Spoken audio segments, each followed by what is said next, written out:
Welcome to MINDSHOCK.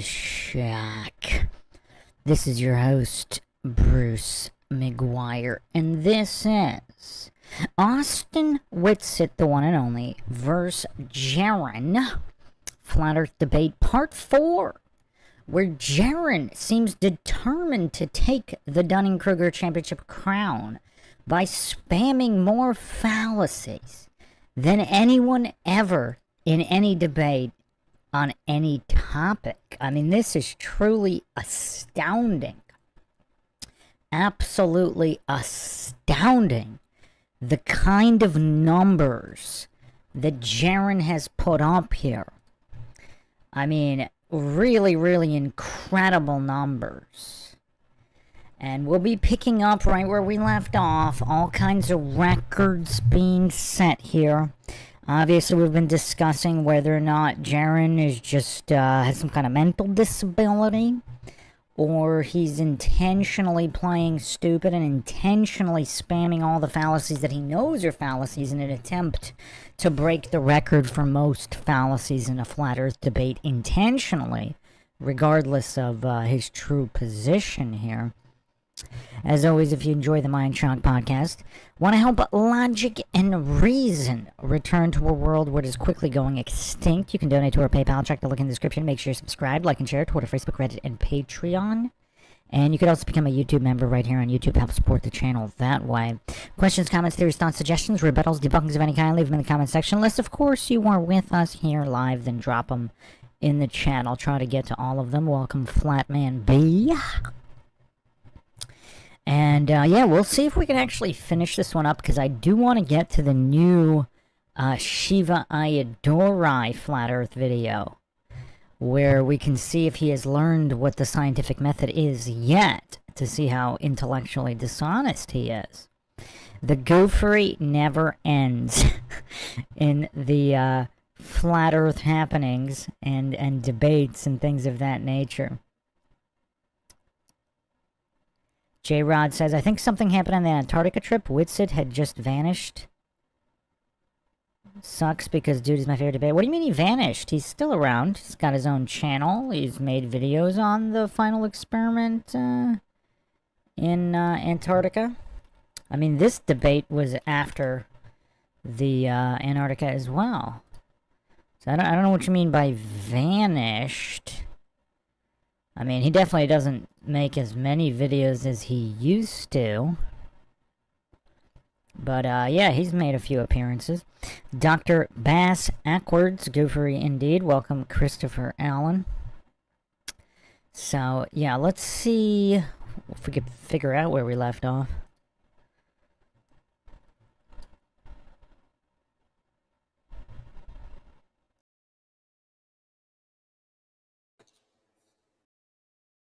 Ocean falls distances away, so far away that when we move across the get into specifics going forward, I think we can.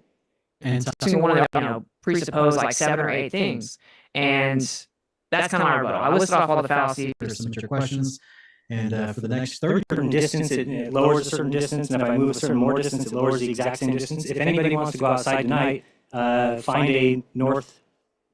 For sure, a very interesting phenomena, right? I mean, indisputably, in the paradigm of the globe, it's like wildly crazy phenomenon. Wildly, the things are pretty crazy. But I think that the flat Earth model that calls for stars circling your head would have parallax issues. They would have all kinds of stuff that we don't see anything of, right? We don't see the constellations change their orientation.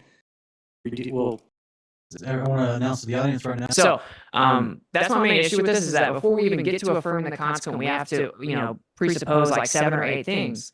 And that's kind of my rebuttal. I listed off all the fallacies. I won't listen back. I don't think I have a full enough time, but the big ones are argument from incredulity, an appeal to ignorance. You have shifting the burden of proof. You have begging the question, appeal to pity or emotion, false dilemma, slippery slope, strong fallacy, affirming the consequent, ad hom, stage generalizations, replication fallacies. And that's the issue, is that every single one of the arguments I've heard so far have literally been a textbook fallacy. So we can get into specifics going forward. I think we can.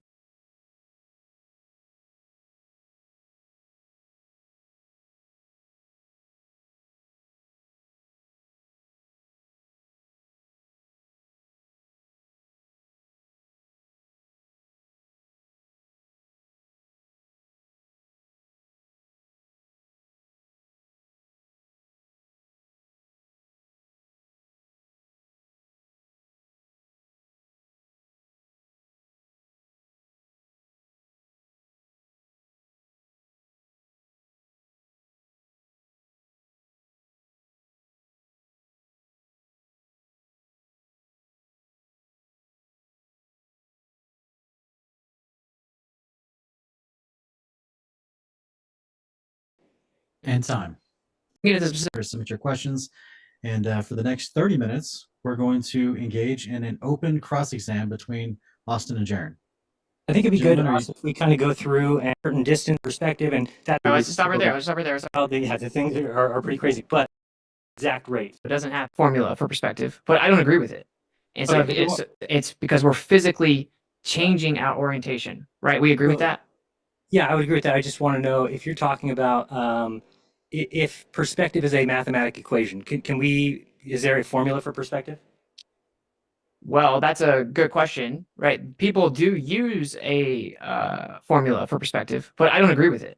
And so Okay, if you actually look into it, it's well known that like visual space is much more complex than this really rudimentary trigonometry that people try to use, assuming that there's linear visual space. And this has been tested and written about at some of the highest levels all the time. Saying that do you think if we went to 25 degrees north and then we kept going 1 degree or north each time, so we get up to 45 degrees, are you saying that the star wouldn't adjust by exactly that amount of degrees?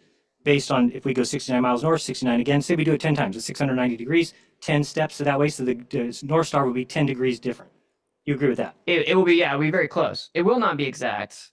And if you're at 25 and 45 degrees, it should be close, right? Because you're not in the refraction zones. Okay, so that's what you're saying. You're calling this is let's make sure everyone understands this. Conveniently, we call the refraction zones all the way up to like 15 degrees or more above the horizon, because what actually happens is the stars start to act way different, right? I mean, that's 15 degrees is super high above the horizon, right? I agree. No, but the stars start acting different. Well, this is what like hyperbolic visual space would predict. It would be a logarithmic relationship. So like on the globe, it's very simple. We're saying on a globe, there's basically nothing between us and the stars. They're super far away. So the only reason the stars look like they change positions is because we're tipping over. But that's actually not what we observe in reality. All the way 15 degrees or more, we start to see them start to compress and get logarithmic, meaning that the way that they change is exponentially different.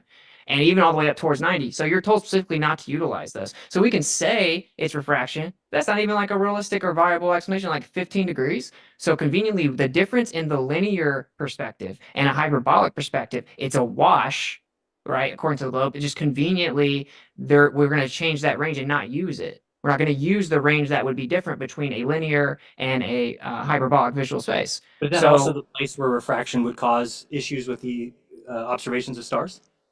15 degrees above the horizon?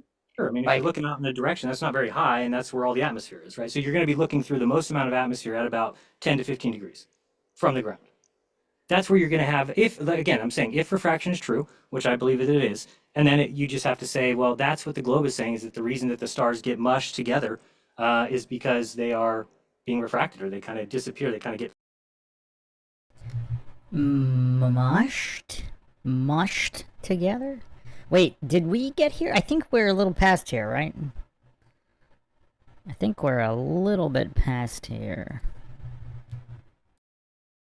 Faded in that area. So again, I don't know if that's really because I'm saying we could still take the distance away from 15 and away from 90, and then we could, if that's working perfectly as a sphere, that'd be really weird that works as a sphere, but not the 15 degrees that we have left to go. So I mean, you could just keep doing that one section that you have, and you would be able to figure out that the Earth is 24,901 miles around, simply because you can keep going north, and you would always get 1 degree every 600 miles. So I see what you're saying. I mean, again, you're just going to claim that that's. I'll have to look into what exactly the formula is, because I do know that refraction does break down as well. Not refraction, sorry. Yeah, I'm starting to remember here. This is JERAN asking for formulas on the ghosts of chupacabras and unicorns and all that stuff, because he's just either the mental capacity is not there, or it's an intentional, dishonest, fundamental failure to understand how the absolute basics of logic or science works. You don't just stack a bunch of cards and then argue on the top level. You have to support every layer, in particularly the first layer. And it seems like, again, he's just either being intentionally dishonest with the fallacy spam, or there is some kind of mental disability here. Which is, I mean, look at WITSIT. I mean, he's having trouble here with like this level of mental deficiency. I mean, poor WITSIT, having to dumb down the basics so severely. And then I don't know if in his mind, I don't know if Austin believes JERAN's being authentic here and honest, and he's just indulging him. He's trying to handhold him through the preschool basics. Or I don't know what else is going on. I mean, what does Austin really think of JERAN here? Perspective breaks down close to you and far away from you. It does because of the way that everyone tries to use like linear geometry for perspective. So like, and this is just an assumption, but this has actually been written about for decades, and it's just people don't even want to go touch it. And like, I've done a stream on this, right? It's a very basic way to disprove this idea, because when we look at railroads, we know that they're physically parallel in reality, but they look like they converge. Okay, but according to planar geometry, they don't ever converge. They're just parallel.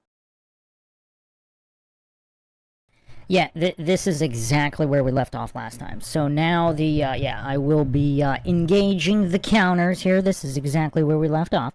So if and nobody has any questions, we will continue. So part 4 officially starting right now. So if we were seeing in planar geometry, we would see them just remain parallel. So obviously there's a difference between how we see in actual plane geometry, right? Because it's converging. They appear to converge. And what they end up saying is, oh, well, we have a formula for that. Yeah, you made a corrective adjustment to the trigonometry because planar geometry doesn't work. And this has been like a well-known problem. It's just like the elephant in the room in any discussion about visual space. And I will say they actually recently had to address it because they were utilizing planar geometry for perspective. Look at JERAN's face here. Is this just Dunning-Kruger stupor? Is this just the inability, mental disability, the inability to understand anything? Or is he already setting up the intellectually dishonest cope? Or are we actually going to get an honest response from JERAN? Cast your bets, people. Cast your bets. Is JERAN preparing for an actual honest response for the first time here? Or is he just going to pretend like Austin didn't just say everything he just said, just the basics of logic here? Because I've gone over this endlessly. I mean, just absolutely endlessly. If train tracks look like they touch in the distance, does that mean they actually touch? I mean, that's the level of goofery that Globers bring to the table. And that's why Flat Earth has exploded in popularity, regardless of whether it's true or not. When you have these many goofs arguing in this kind of a brain-dead fashion, I mean, what do they expect is going to happen? And just a quick reminder, everybody, for the Maguire theory, I think the Flat Earth PSYOP, regardless of the true shape of the Earth, is to increase Flat Earth membership to destabilize society. So a lot of these public debates are intentionally being argued so fallaciously in such a brain-dead stupor by the heliocentric globers as to intentionally increase Flat Earth membership. With robotics, which required extreme precision, and the robots were off. They couldn't accurately position things even in small rooms because it was such a precise need of visual alignment. So they actually had to start to integrate like hyperbolic visual space. So now we have a huge situation where we're assuming that we see in straight lines on a globe, and we map the whole globe out that way. And if we actually see with curved visual space, right there, if perspective is not perfectly linear, the globe can't be true, like on space, because that's like every angle measurement, the way the entire globe model is set up, is based on assumed straight lines that we see in. So we actually don't even see it that way. And So you're saying that we see. And again, for the goofs that are hallucinating that was a fallacy for WITSIT, he said if. So again, he didn't make the claim that was true. Because I know a lot of heliocentric globers, a lot of people on the Flat Earth subreddit, I mean, the illiteracy is so extreme, these brain-dead goofs hallucinate I'm not counting fallacies for WITSIT, but in their illiteracy spirals, they don't understand what the word if means, because WITSIT didn't claim that that was the case. He said if you see the case, then this, but we might not see that way. But he didn't make any positive claims there. And usually the heliocentric globers, they're the ones stacking positive claims without supports. J. Rod says, JERAN has to be a plant humiliation ritual with behind the curve and the Antarctica trip. Yeah, humiliation ritual. I mean, anything's on the table, of course. It's not spam appeal to incredulity fallacies. Any word says, I'm not a member of anything, but definitely know it's a stationary topographic plane. Synonym for a flat is plane, so yes, it is flat. So, okay. Yeah, so again, the reason why that wasn't a fallacy, false dichotomy, or otherwise for WITSIT is because he didn't claim that that was true or that we do see in this particular way. I can't even believe I have to dumb this down to such a preschool level. But again, just look at the meltdowns in subreddits like Flat Earth on Reddit if you want to see a bunch of brain dead Dunning-Kruger goofs meltdown. I mean, you can check out my post in that sub, and it's just endless brain dead goofs melting down, demonstrating illiteracy. Highly entertaining, though. Highly recommended for comedy.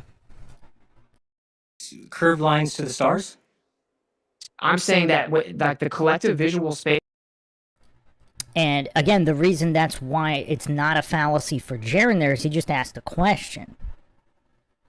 Yeah, I'm going to try not to interrupt too much, but again, there's so many illiterate goofs out there, I kind of want to address some of these things to get them head on first, to spare them some humiliation, but I mean, unless that's what they want, then they'll do it anyway. Itself, yes, like start towards the bottom. What happens is the extremities, so like towards as far as you can see. When you get closer and closer to the limit of how far you can see, you start to have like an actual curved convergence. But we don't see that with the stars, right? We do see that with the stars, and that's why even in the manuals they say don't even take the measurements like up to like 15 meters. Sorry, I meant, do we see? You were talking about like railroad tracks converging in the distance, so things as they go away from us converge, but stars don't do that. Is what I'm saying. The stars. Oh no, yeah, they definitely don't do it like a rate. If they do, it's like hard to even notice at all for sure. But that's why I did immediately.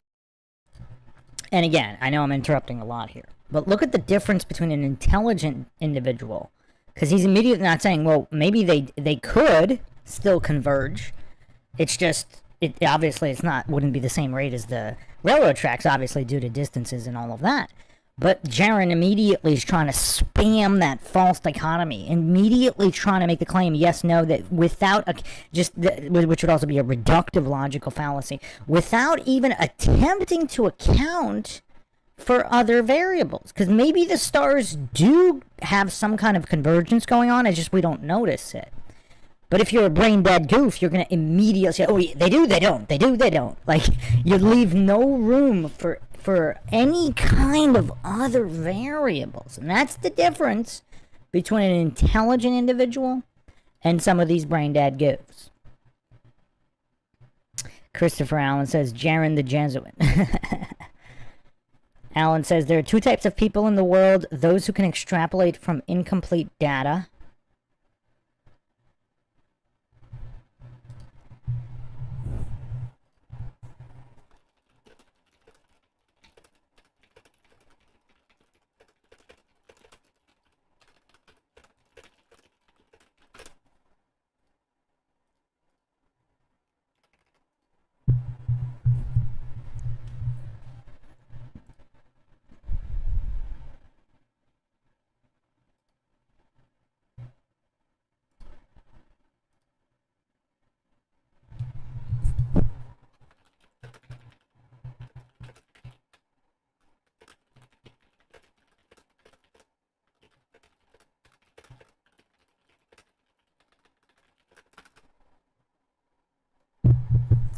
Whoops. What just happened?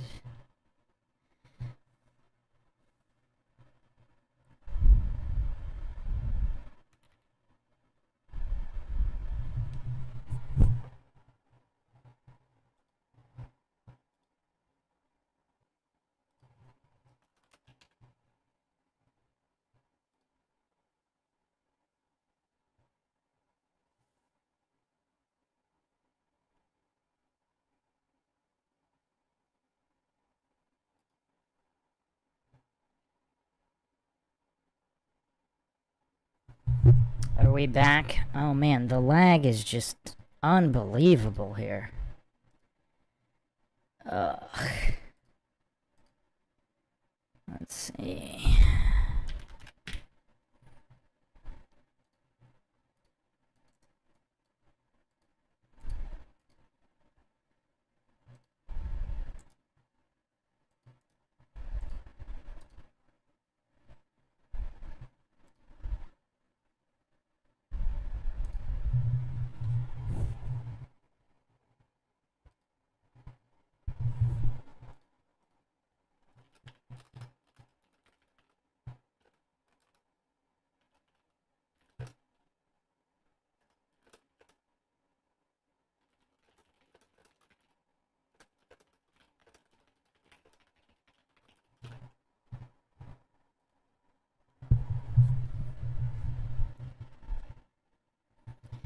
Okay, is everything working? I think the counter malfunctioned here.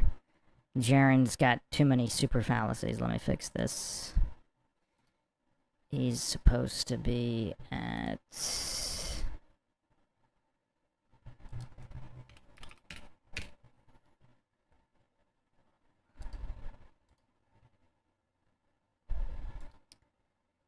$69. Okay.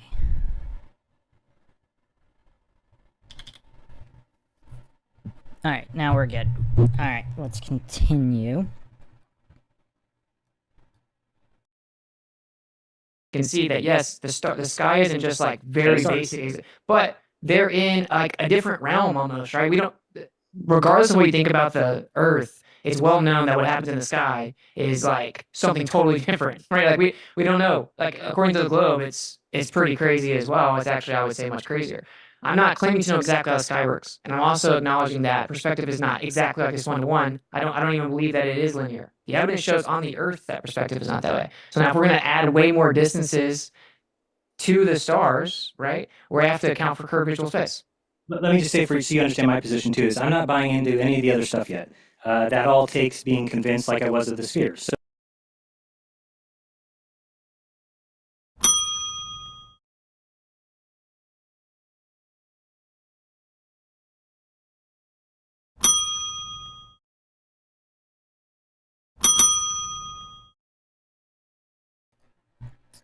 Okay, so no, it doesn't take anything, and look at, he's all about indulging the narcissism. I'm not buying. Why not discuss the actual concepts?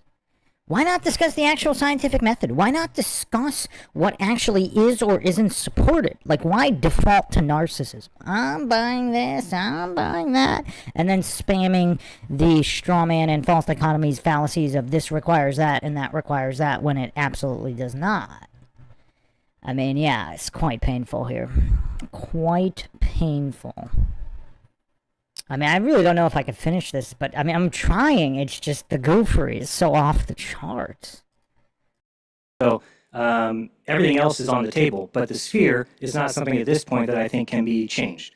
That now the sphere doesn't work anymore. It's the Earth is mapped as a sphere. It operates as a sphere. Yeah, is it flat locally? Yes. So do we treat the Earth like it's flat? So it doesn't surprise me anymore that we have manuals saying treat the Earth as a flat, motionless plane, because that's what you do. If you did anything else, you would crash, because you don't need to do that. The Earth is so big, we just don't have any understanding of spheres that are large enough that are in the entire world. I want to show this. I want to get your answer on this one, Austin. So this is, you can see my screen now that I'm sharing these little things. Yeah, actually, I did find out that I can help you. Wow, was that the mother of all appeal to ignorance fallacies? Wait a second. So JERAN saying nobody knows how anything works, so that's why you have to treat the Earth as flat and stationary? Holy crap. I mean, he's said a lot of dumb stuff, but is he now completely relying on the appeal to... we don't know. We don't actually know how the sphere or anything works, so we're just going to have to pretend it's flat and stationary and do everything that way. That means it's a sphere. Can you imagine using this line of reasoning on any other topic? and again, imagine just the level of goofery involved to preempt that with the globe's not up for debate. but everything must be treated as flat and stationary because nothing is known about it. I mean, imagine, like, this argument, I should just clip this argument from JERAN here. This is JERAN's argument that nobody actually knows anything about how the Earth works or the shape or the spin. Therefore, it must be treated as flat and stationary. But the shape of the Earth is not up for debate. I mean, just the combination of those words. I mean, that's what's so hilarious about this. It's that specific combination. Oh, man, Christopher Allen in the chat says, I couldn't imagine using this kind of logic on myself. Almost impossible. I mean, again, let's take another subject where everything appears to be the opposite of what it actually is, and we don't know how it works. Therefore, the opposite of what it looks like is true. I just imagine applying that to anything else. Oh, man. Oh, man. Oh, man. Wow. Wow. Wow.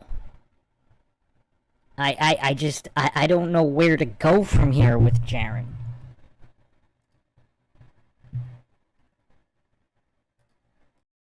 Share your screen if you want. Okay, well, I'm all right. I think as long as people can see it. So this was on Twitter. Let me make you bigger then.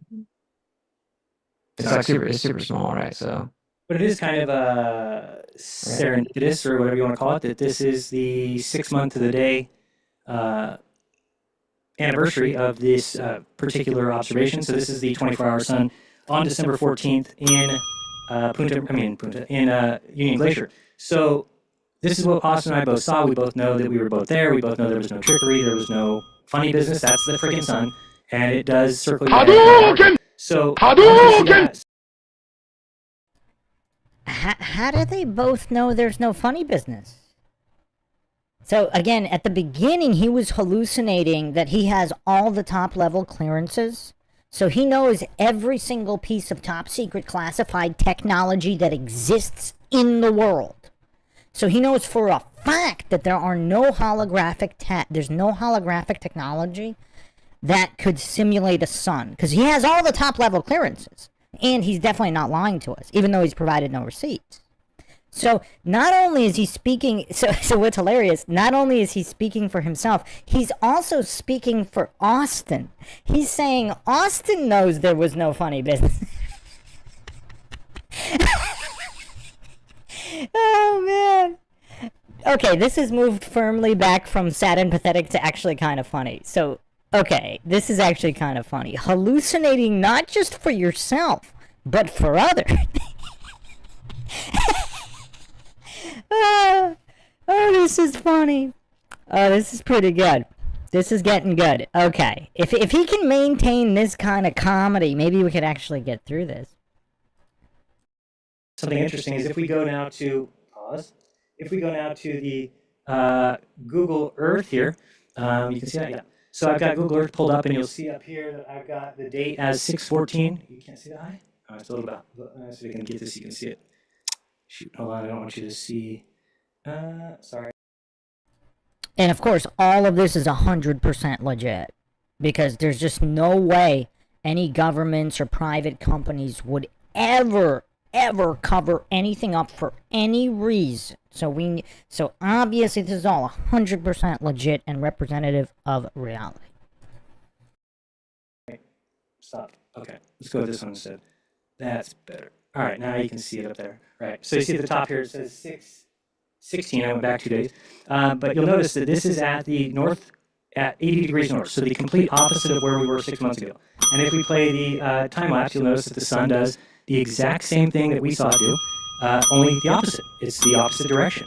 And there will never be a flat model ever in your life or your children's lives that will ever explain this. And it doesn't matter if it's incredulity that I don't know how something works. No, because there's been flat earthers forever. and they've never, not one person, not one entity, not one Shenton, Daniel Shenton, not one Lady Blount, not one St. Pierre, not one Allen, not one WITSIT has ever been able to explain it. So if your burden of your level of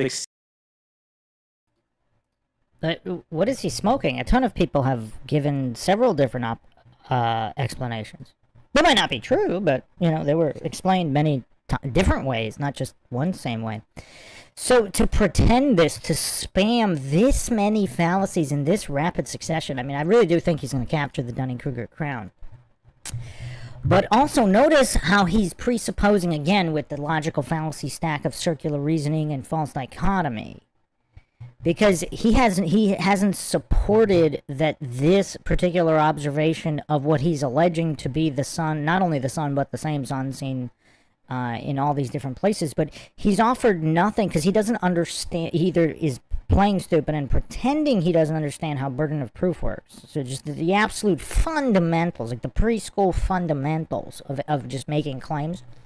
Because you would have to verify your location in relation to the other location, which he has done nothing. He's done zero verification of anything in any way.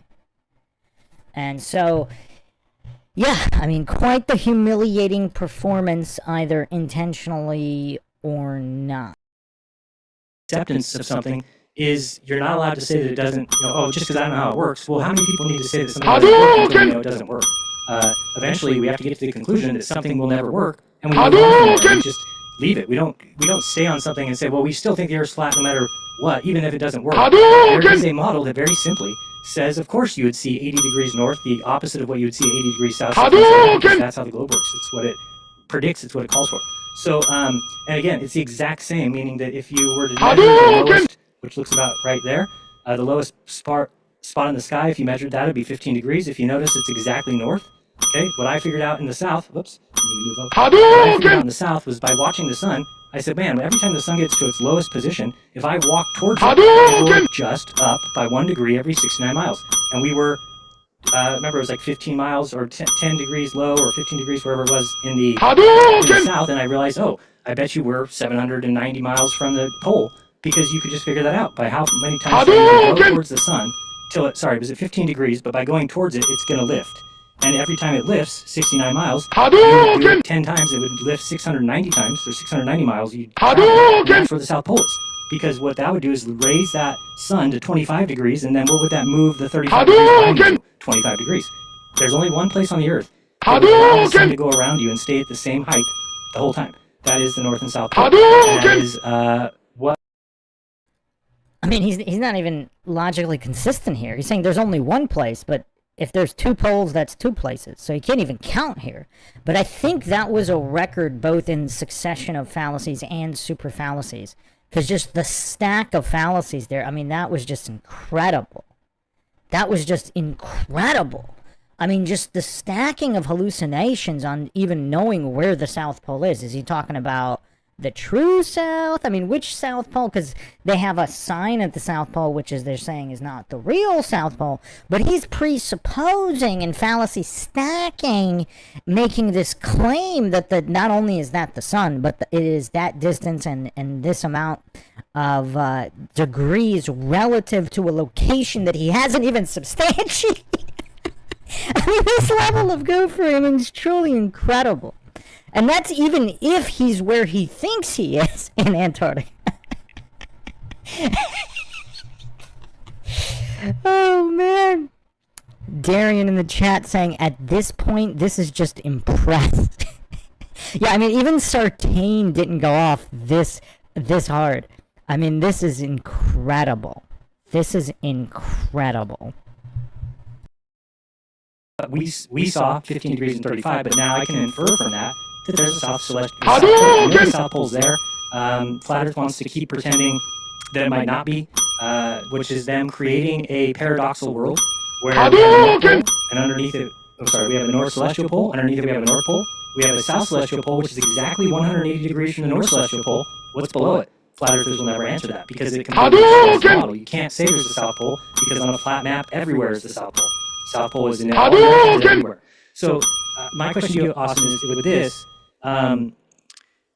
I get what you're saying, where you're saying, well, no, you're just claiming that you don't know how a flat model works. So at what point do we throw the flat model away if we've now falsified it, technically, in the way that at least the map that you don't ascribe to? But do you understand that there's no other map ever coming? That there's no other, the AE map is the continents laid out correctly, with the tropics laid out correctly. Those are not movable because they're not man-made. They are features of the place that we live. The sun further south, tropical Capricorn, furthest north, Cancer, and the equator on the equinox. So my question is, if there's never going to be another map, and the flat Earth map has been falsified, then what is your hope by staying a flat earther? Where do you think, what's going to happen? How could that ever be answered? It would have to be, number one, we create a new map, which is impossible because the continents are laid out correctly. That's the A map. Or we figure out there's a magic formula of repeating suns and duplicating suns. So is that really what you're hoping for, is some sort of miracle? Or do you understand that you'll never explain it? Because it hasn't been explained hundreds of years, if not thousands. You said a lot, right? So. And Austin's face right there tells the whole story. I mean, that is literally a record-setting fallacy cope spiral right there. I mean, that is more fallacies and super fallacies in rapid succession than even Craig, than Sartain, than Bryant Myers. I mean, this is a new record in how quickly and how many fallacies were stacked. So notice how he says that the continents are laid out correctly, but he's offered nothing to support that. Now again, I'm not saying they're not laid out correctly, but how do you just throw out that many fallacies with zero support? Because again, if he supported the claim, and this is supposed to be, theoretically, this is a scientific discussion, right? A scientific debate, but I mean, obviously not. I mean, JERAN doesn't even know what the scientific method is, let alone how to apply it. He doesn't understand controls, he doesn't understand variables, he doesn't understand any of this. Because if he did, why would he just be fallacy spamming like that? Unless, of course, he's being intellectually dishonest. Yeah, this is pretty incredible stuff here. Pretty incredible stuff.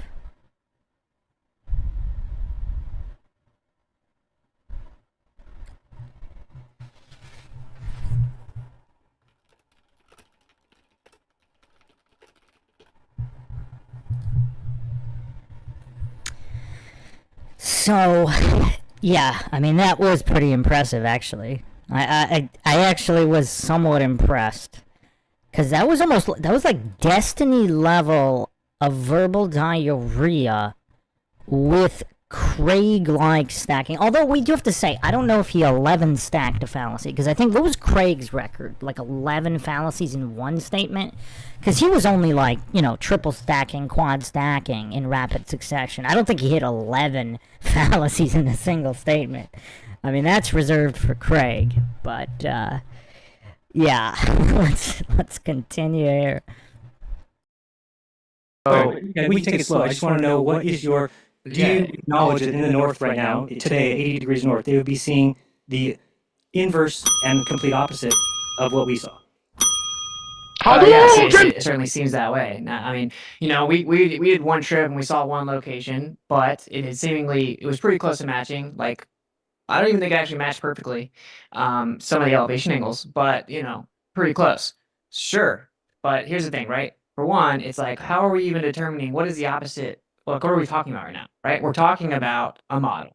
And so you're bringing up the AE map. The AE map uses the same fictitious observer in the center that the globe does. You actually have to just assume the center of a globe, use a fictitious observer, and then look at the sky, and you're actually going to map out this projection. If you're talking about the South Pole, if I were to take the center point and move it over 5 or 10 degrees, now everything changes drastically, right? We don't even have the same positioning to observe the sun at all as the A map, because it's just a projection. They both have fictitious observers. And this isn't just some like way to get out of it. It's very important. It's very important to understand that these are just maps and projections and models that use fictitious observers and assumptions for convenience sake. We then did this over the course of time, and now we have like generally what we observe matches our map or our model.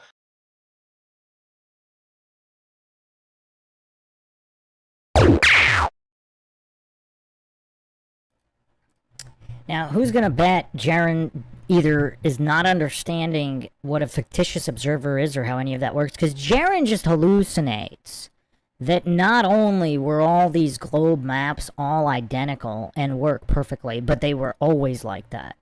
As if there were no adjustments. I mean, it's like he doesn't know the history of anything. I mean, it's just wild. Like, even if the globe model is completely true, like, he's so utterly clueless or playing stupid on how everything came to the current model. Shane St. Pierre says, you should try to do an analysis on the most recent debate JERAN has with Space Audit. It is way more fallacious than even this. Okay, that's hard to imagine. Shane St. Pierre, that is hard to... How could it be more fallacious than this? What? Oh, man, now I'm going to have to check it out. I mean, everybody wants to see the new Shiva breakdown, but yeah. Now that's wild. For something, well, I want to see what the final tally here is, and also the FPM rate, fallacy per minute. I want to see how he's gonna stack up to Sartain. Let's do, so Sartain is the current reigning defending champion.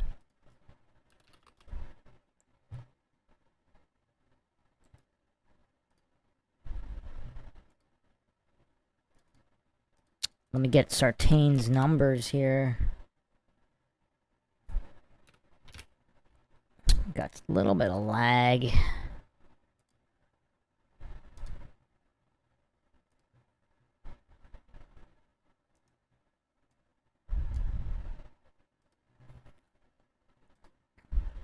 So Sartain racked up 1,512 fallacies.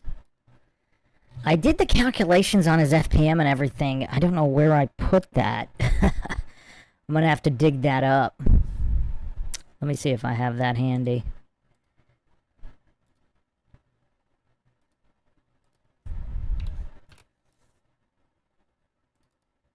Oh yeah, I do. Okay. So Bryant Myers actually had 1,145 fallacies in 255 minutes. And so that's total time of debate, not his speaking time. So that's a 4.49 FPM rate. And wait, where's... Oh, I don't have Sartain's here? What? I don't have Sartain's here.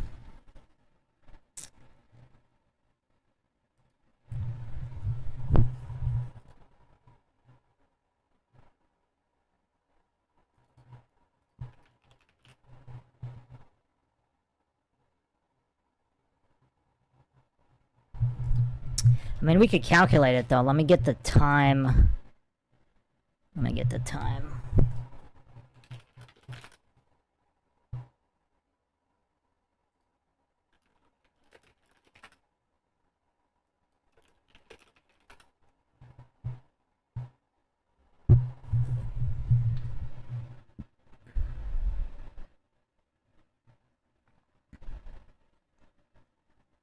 I think Zerka obliterated Sartain in a Flat Earth debate as well. Wait, did Sartain take down the original video?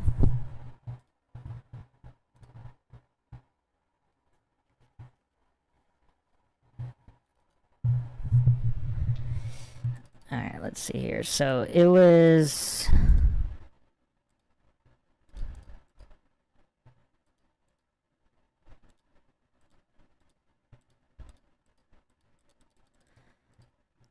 So it was roughly 346.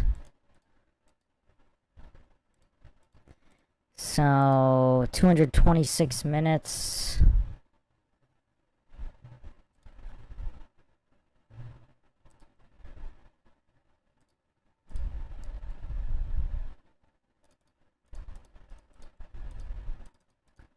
So he's got an FPM of 6.69.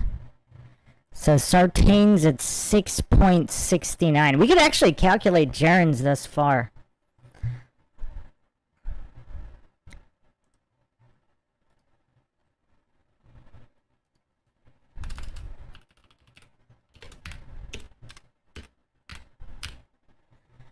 So thus far, and it hasn't even been 60 minutes.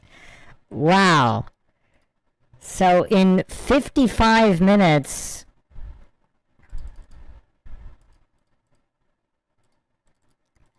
he's at 8.85. So right now, JERAN is on track to obliterate Sartain's FPM rate. And yeah, so Bryant Myers, the previous champ, he was at 4.49. Dave Farina in his debate with Flat Earth Dave, he was only at 4.61.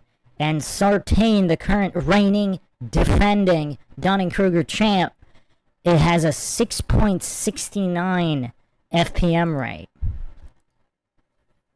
And right now, JERAN is obliterating that at 8.85. Just at the halfway point. Or not even the halfway point. Not even the halfway Wow.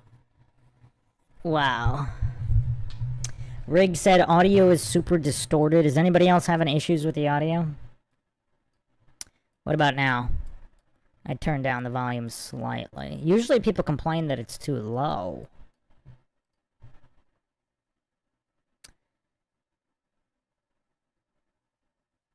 Alright, so... Okay, let's continue here, but yeah, JERAN is on track to dethrone the one and only Michael Sartain, the worst debater we have seen in terms of fallaciousness.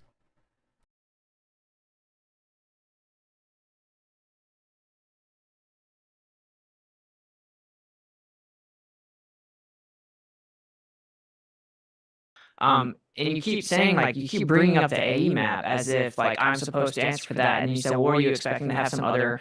For one, if you wanted to play the projection game, you can move stuff around and get a bipolar. If you take that away from the south and move it in, you get like a bipolar projection. And you would say, well, then how would this work on the bipolar? And you're going to try to critique it. Well, they're all just projections. I don't reify and treat any of those as if they're real. I know that they're not. They're just projections, and they all have issues, and you make consistent refractive corrections. And this is very important because this kind of got lost with the first one. We're talking about the refractive conditions required for, let's say, celestial navigation for CellNav. You have to use planar corrections, actual empirical measurements that then correct to even try to get the refraction. And you don't just use like Snell's law. You use planar measurements to then correct, and we can't even actually use this one degree. I mean, what is JERAN even doing now? Is he just hanging his head in shame, or is he actually taking notes and attempting? Is he going to actually attempt a rebuttal instead of just getting humiliated like thus far? The fallen slaves us all says JERAN is becoming the Steven Seagal of fallacious. Oh, wow. Wow. Oh, man. Well, because, yeah, JERAN was just that brain dead. He was pretending everything matches on projections and maps, which it doesn't. Like, even a heliocentric glober that's not brain dead is going to understand how corrections and adjustments need to be made. So it's just kind of weird how I mean, this is just so humiliating. I mean, is this really just some kind of humiliation fetish or humiliation ritual? For 69 miles, which is such a slam dunk for the globe. It's the complete opposite. That doesn't actually happen in reality. And then to try to make the corrections for refraction, we don't use like typical refraction. We then actually have to account for planar geometry to even do it, right? So, and then that kind of spills right over to, well, then we definitely can't have a situation where when we look at the star and we see the position of it in relation to a mountaintop, we take a planar geometry measurement to that. As soon as the star is occulted by the mountain, we're like, okay, because this is what it's all about. You're talking about this proves you're a globe because the sun's right here, right? And it's based on position on the globe. It's the same thing, celestial observation. I see the star go behind the mountain. It gets occulted. I immediately take the time, right? And then if I go into Solarium, you brought that up, well, that's just like a globe. Why are you using that? That's the whole point. We're using the globe to see what the actual prediction should be, right? To falsify it. And it uses the same fictitious central observer, again. But like when we're on top of that mountaintop, look at the time, it matches the perfect planar geometry measurement. Meaning if I'm on a flat Earth and I stand right here, I look at a mountain, the star gets occulted by the mountain, and I take an angle to the top of that mountain, if I go stay on top of that mountain and take another measurement to that star, it'll actually make a straight line all the way down from star to mountain to observer, right? It'll come down basically complete part of a triangle. And there's a specific angle that the flat Earth would predict. The globe Earth predicts something completely different. It would be much lower. It's on a globe. And it matches the flat Earth prediction But every Stellarium time matches, consistently. right? What? Stellarium is right when it tells you what the angle would be from the mountain. Yes. The thing is that we're talking about the input, the one measurement you're making is the actual observer. The observer is making that measurement. What's the time that the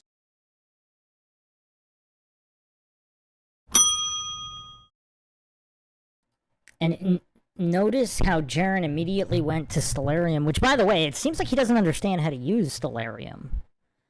But he immediately, because he thinks Stellarium supports the globe Earth, which, again, it's software which had adjustments. The older versions of Stellarium were actually completely different for those that have played with both versions. Because when, I want to say 2015, 2016 Stellarium, there weren't auto corrections made to a lot of things in Stellarium back then. But anyway, that aside, that's like I said I should do a whole podcast on that, because Stellarium had some very interesting observations that did not support the globe model. And then there were a bunch of updates. I don't remember the exact year, but it definitely wasn't.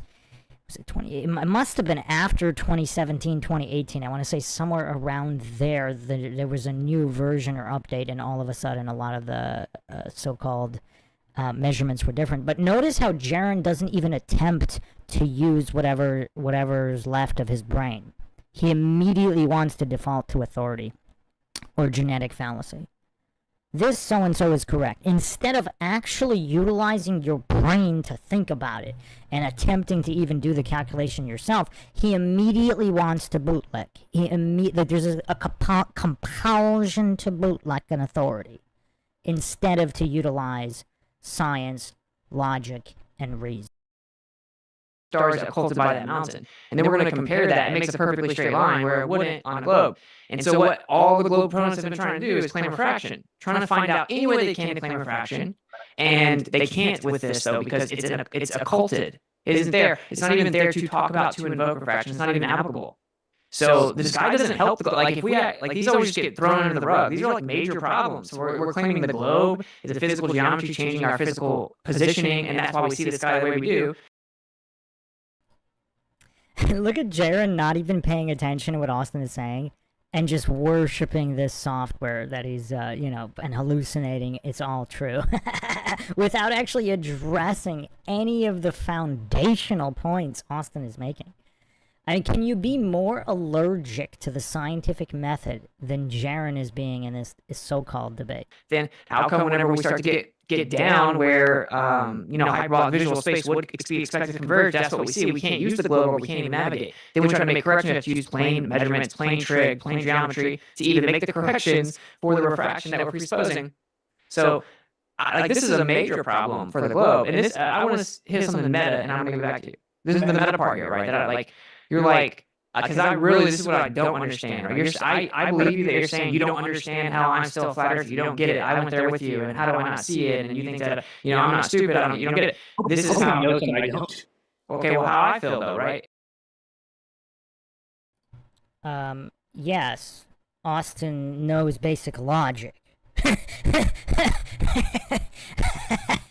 Clearly, a lot that JERAN doesn't.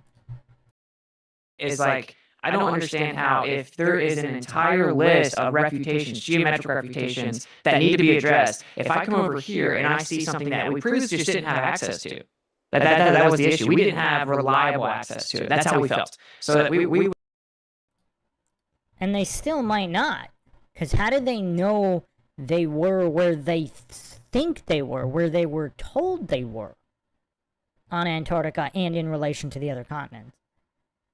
So they, what is reliable access and verifiable location? I haven't seen anything to substantiate that definitively. and verified it. How am I going to see that and then be like, okay, well, I don't really know exactly how that would work on a flat Earth, and then somehow it just nullifies the whole other list because what you're saying, right? You're saying you're bringing up the building incrementability. And if we just do that, what are we just going to sit here forever? Because what I'm saying is you're saying it can't be true because you don't understand how it could be true, which is an building incrementability, and you're saying, well, then we're just going to sit here and not know how stuff works forever. Apply that same thing to your side. When I ask you about the star, it's going to be we don't know how it works. It's going to be think about the long list of refutations of the globe. Currently, your response to all of them is going to be like, I don't know how it works.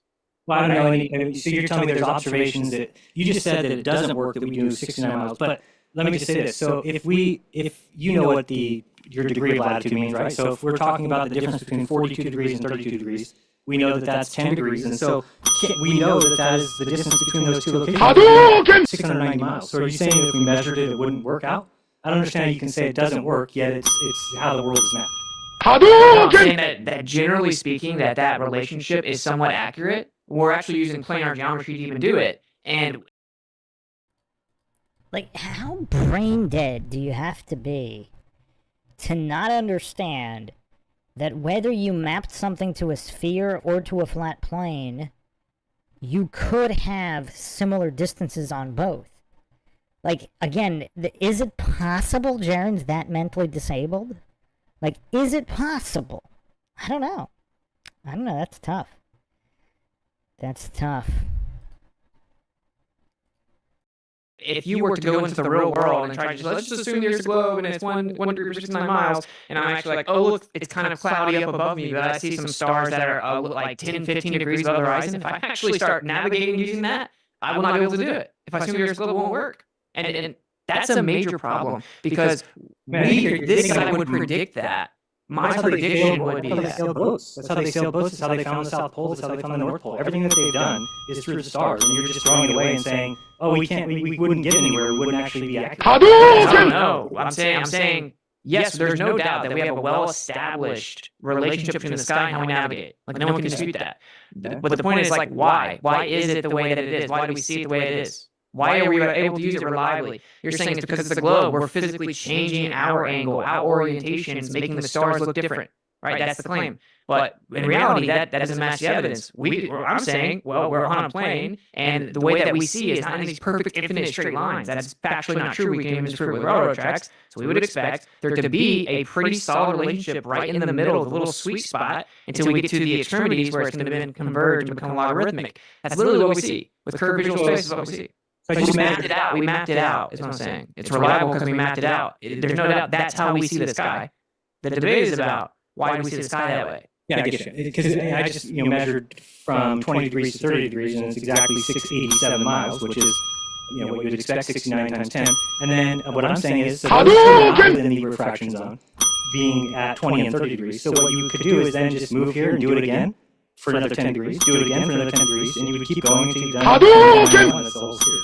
You're saying at some point it's a paradox. Where does it break down? Where does it fall apart? Where does the Earth stop conforming to being a sphere? Because it does everywhere else. Just like so the next thing I want to get into, and that's just well, wait up though. Like I want to bring up a flat Earth evidence. Okay. Because like realistically, the star being occulted by the mountain is not answered, right? Like. Yeah, I mean, I think it's a kind of a new thing that I think that people are working through right now. I don't fully understand it because of the fact that you're using stellarium, which is the curved Earth angles, correct? It's not giving you flat Earth angles, it's giving you curved angles. You're saying you're taking a location from where stellarium is not even talking about. You're further back than that, right? Stellarium is just telling you where the mountain top to the stars. Like yeah, and yes. You're drawing your location back here and saying, oh, now if we draw an angle to that mountain top. Right, so you're kind of adding something that stellarium's not accounting for. Well, that's the whole point. Is like the one measurement you're taking is you're standing there, you're looking at the star, you're looking at the mountain. Once the star is occulted by the mountain, boom, write the time down. Okay. So why wouldn't refraction come into play? I don't understand what you mean by that. Because, okay, well now the star is occulted. We're Why wouldn't refraction come into play? Like, why wouldn't the pink unicorns be eating the ghosts of interdimensional chupacabras? Like, why wouldn't that be happening? Look at this fundamental, utter failure to understand basic preschool logic or how the burden of proof works and just this basic science.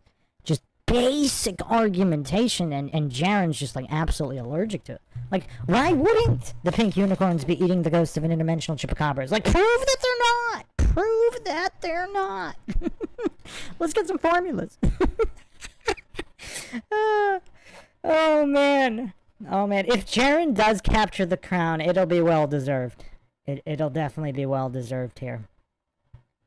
Flapbob says, the other thing I find hilarious and very telling is that JERAN was shown exactly how the AE model does not work, and he still pushed it for years, and now he's saying it doesn't work. He also acts like the AE model's the only flat model. It's not. JERAN was shown another model that actually does work with all the observations we make in reality, but he pretends that model doesn't exist. Very telling. All of the other main Flat Earth channels pretend that other Flat Earth model doesn't exist too. It's almost like it's a concentrated effort to guardrail and gatekeep.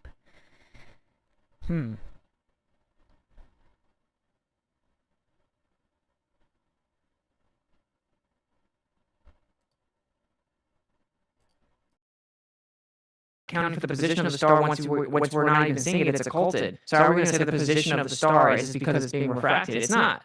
It's about an Could it be occulted somewhere? So when we see the sun set, they say that it's actually still above the horizon, right? It's gone, but it's still there. Whatever, it's always somewhere about half a degree off of where we think. So that would be the same with stars, meaning that if you're counting when a star gets occulted by a mountain, it would make a difference as to where it's refracted to.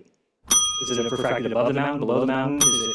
I would think that that would matter, but it doesn't matter in your case because you're not actually taking any information from the location that you're at. You're just measuring. Stellarium's not taking that into account at all, correct? Am I correct in that? Stellarium doesn't know that you're taking an observation. It's just telling you from a mountaintop to this star, this is the angle.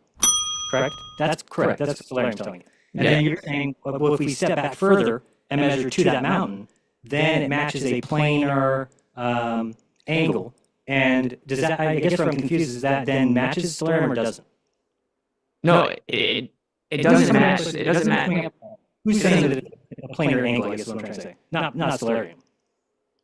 No, this is the issue. It doesn't match the globe, right? The globe claims that the 69 mile per degree is a physical, like a real physical effect. We're physically tipping away. It's not an optical effect, it's not an apparent effect, it's a physical effect. We're physically moving, right? Sure. So, okay, well, the star gets occulted by the mountain, and then if the fact that we can connect that observation with a perfect straight line, right, shows that it isn't there isn't a physical effect of 69 miles per degree because of globe geometry.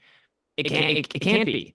And the flat Earth prediction is exactly what it's supposed to be, but the globe is significantly different. The default, everyone just always says refraction to everything, so that's all that they say. You said it's kind of a new thing. Well, it's been months.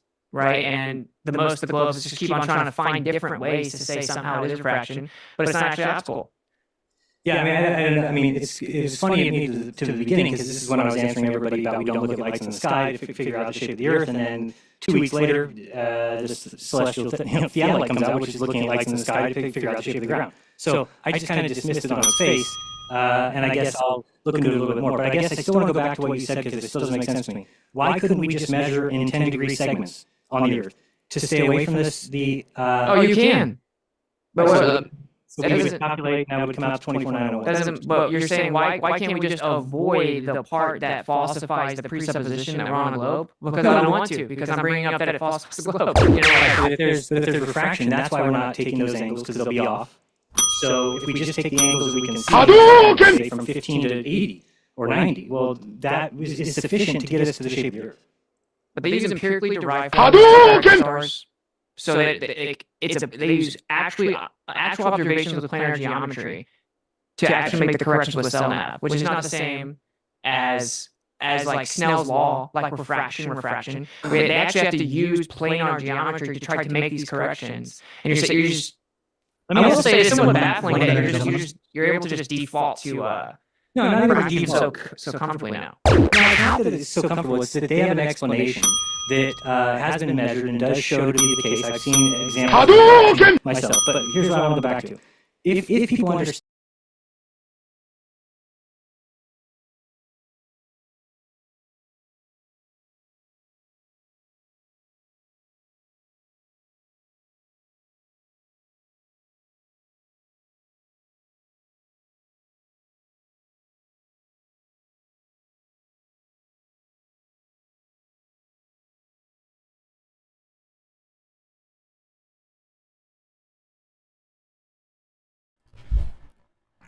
So, yeah, that's interesting. They have an explanation. They have a classic, just absolutely classic, quintessential post hoc logical fallacy to explain it.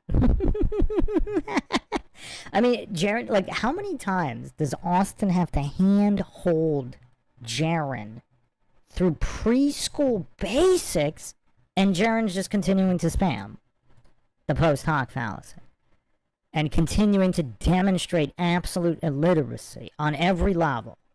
Like, this is also basic English illiteracy at this point, to not understand a clearly defined fallacy.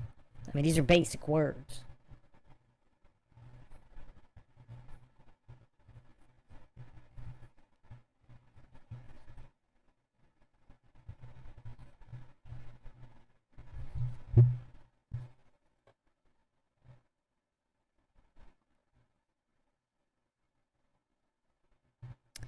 So, yeah, I mean, I'm getting quite exhausted out here from just this level of fallacy spam.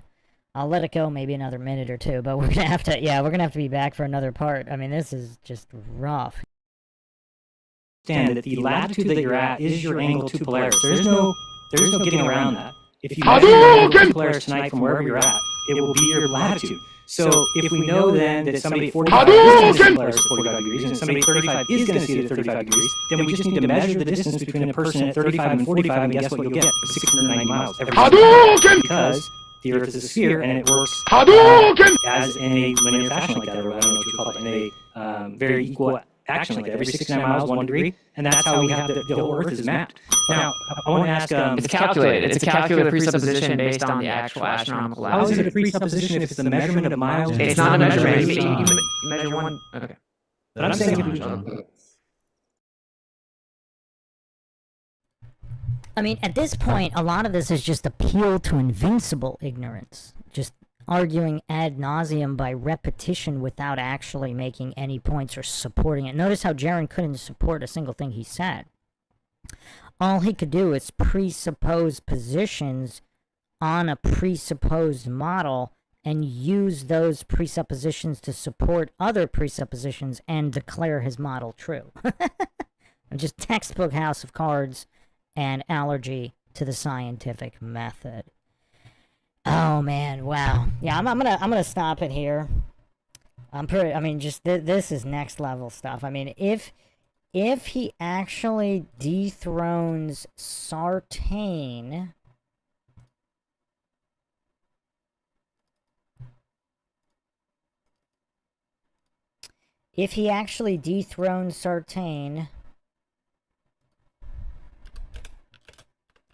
it will be well-deserved for sure. Well-deserved for sure. Any final comments people have on this? I mean, this is going to be at least 1 or 2 more parts. I mean, this is just incredible goofery here. I mean, this is next level goofery. From the one and only Jaren. I mean, just getting demolished point by point by Austin Witts. I think Austin's also kind of tired of just, you know, using the same preschool definitions, because Jaren's either, again, mentally disabled and unable to process those basics, or he's intellectually dishonest and playing this level of stupid and just pretending to not understand and just repeating the same fallacies.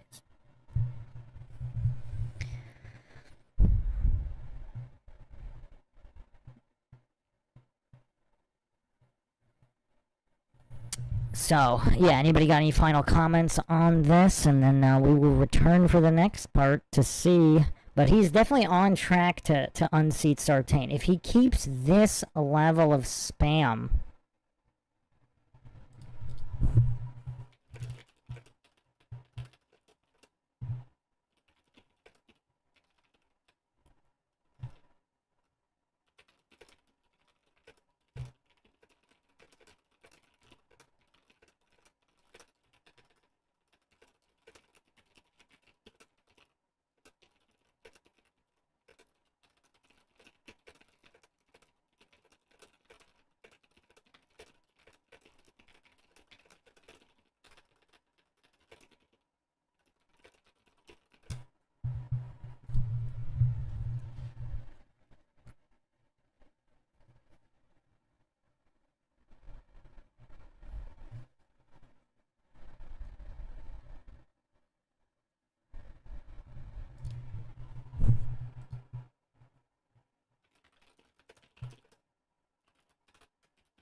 All right, so yeah, what do we got here? Final thoughts. Thomas Morgan saying Isaiah 40, Luke 3, earth is made level and the glory and salvation of God is revealed. Enoch 93:10, creation is revealed to the elect.